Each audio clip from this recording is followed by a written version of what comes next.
नमस्कार. मी दादा सुकाने. 24 तासातील हवामान अंदाजामध्ये स्वागत आहे. 24 तासातील हवामान अंदाज पाहूया. सध्या परिस्थिती पाहता झाशी कोटा कोरबाच्या पश्चिम उत्तर साईडला कमी दाबाचं क्षेत्र आहे आणि ते उद्या झाशीच्या दक्षिण बाजूला कोटा आणि जोधपूर म्हणजे राजस्थान या भागातून विस्तारित राहणार आहे. त्यामुळे राज्यात वाऱ्यांचा प्रवाह कमी अधिक वेगात राहणार आहे.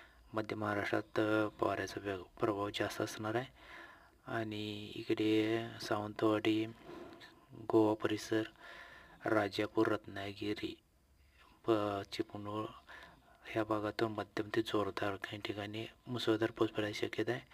तसेच तिथून उत्तरेकडे जाताना पालघर, मुंबई, कल्याण, डोंबिवली ह्या भागातून पाहायला गेलं कोकणपट्टीत संपूर्ण जोरदार पावसाची शक्यता उद्या दिसून येत आहे. आणि इकडे पूर्व बाजूला पाहायला गेलं तर मध्य महाराष्ट्रामध्ये नंदुरबार, शिरपूर, साक्री, धुळे ह्या भागात हलक्याशा पावसाची शक्यता आहे. मनमाड, शिरपूर, श्रीरामपूर खाली वैजापूर या भागातून मध्यम स्वरूपाचा पाऊस आहे आणि उत्तर साईडला सुद्धा हलक्या मध्यम पावसाची शक्यता आहे. इकडे अहमदनगर, दाहोद, करमाळा, इंदापूर भागात हलक्याशा पावसाच्या जामखेड परिसरातसुद्धा हलक्या मध्यम पावसाची शक्यता आहे. दाहोद, करमाळा भागात जत, पंढरपूर पट्टा, इंदापूर, बार्शी या भागातून सोलापूर हलक्याशा पावसाची शक्यता आहे. जत, सांगली पट्ट्यात हलक्याच्या मान्सून सरी येण्याची सारखी जास्त शक्यता वाटते विजापूरपर्यंत. तिथून पूर्वेकडे पाहायला गेलं तर बीड,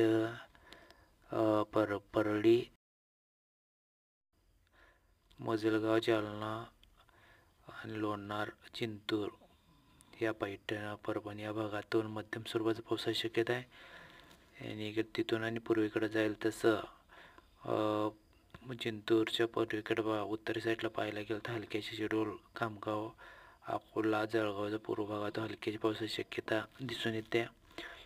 आणि ते अकोल्याच्या पूर्वेच्या साईडला पाहायला गेलं तर पुसाड, उमरेड, नांदेड या भागातून मध्यम स्वरूपाचा पावसाची शक्यता दिसून येत आहे.